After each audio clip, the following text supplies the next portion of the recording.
जे की आपल्याकडे सध्या 2-3 उपलब्ध आहेत. या तिन्हीपैकी तिन्ही मी 50% भेटते. आणि तिसरं प्रोडक्ट आहे आपलं लेडीज पॅड.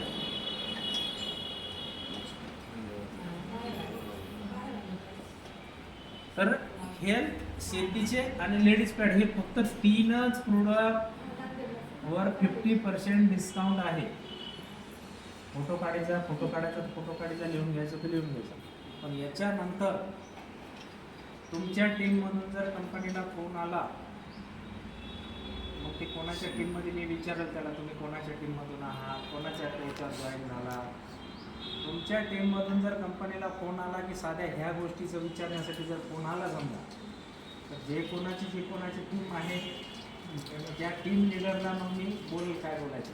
बरोबर आहे. स्टार्टिंगला बोलेल, तिसऱ्यांदा लेखी देईल, चौथ्यांदा काय निर्णय घ्यायचा ते घेईल. पण ह्या प्लॅनबद्दल कंपनीला फोन आलाच नाही पाहिजे.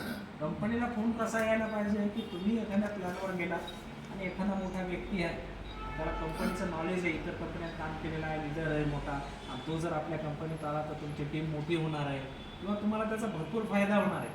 अशा लोकांना मग मला समोर येऊन बसवा वाटल्यास, नाही तर मग फोन लावून द्या, नंबर द्या, मी बी बोलू शकतो.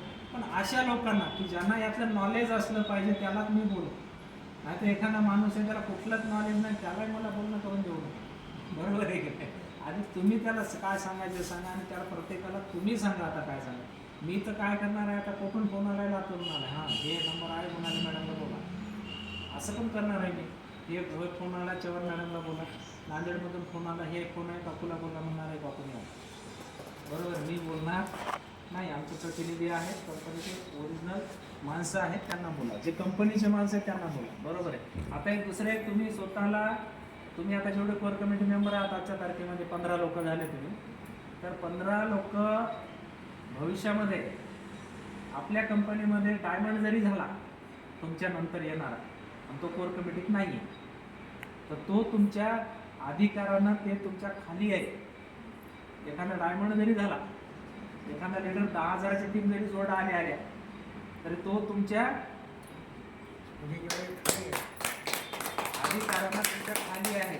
त्यानं तुम्हाला सिनियरच म्हणा. मग तुम्ही कसे आहात, कोण आहात, दिसता कसे, तुम्हाला नॉलेज किती आहे याच्याशी काही नाही. त्यानं तुम्हाला सिनियरच म्हणा, त्यानं तुम्हाला सरच म्हणा, त्यानं तुम्हाला मॅडमच म्हणा.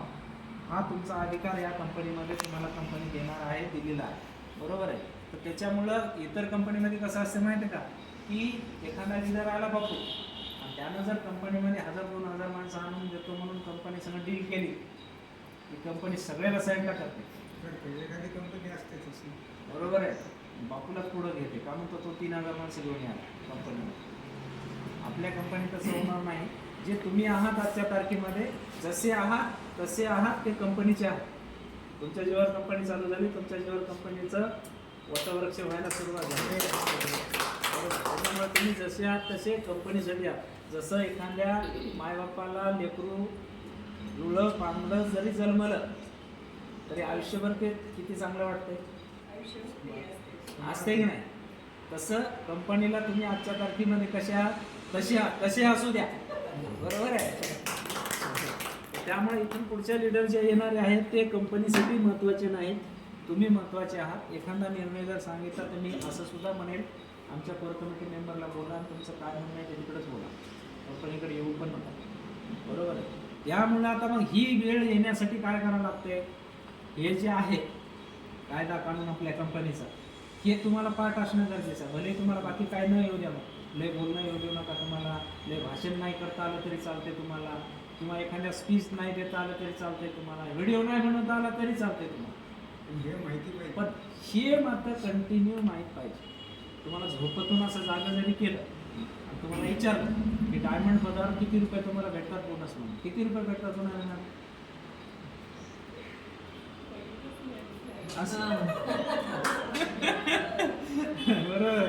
तर हे असं आहे, तर हे असं होऊ देऊ नका.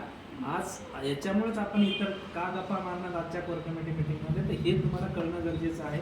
आजच्या तारखेच्या नंतर आज काय लिहून घ्यायचं ते घ्या, मला बार विचारा, मी तुम्हाला 10 वेळेस सांगायला तयार आहे. बरोबर आहे. पण हे तुम्हाला परफेक्ट माहीत असलं पाहिजे. आता हे कळलं 50% डिस्काउंट आपल्याकडे किती प्रोडक्टवर आहे? हेल्थ आयुर्वेदिक प्रोडक्ट जेवढे आहेत आपल्या कंपनीत त्याच्यावर 50% डिस्काउंट आहे. शेतीचे प्रोडक्ट जेवढे आहेत कंपनीमध्ये त्याच्यावर तुम्हाला 50% डिस्काउंट आहे. त्याच्यानंतर लेडीज पॅडवर आहे 50% डिस्काउंट आहे. बरोबर आहे.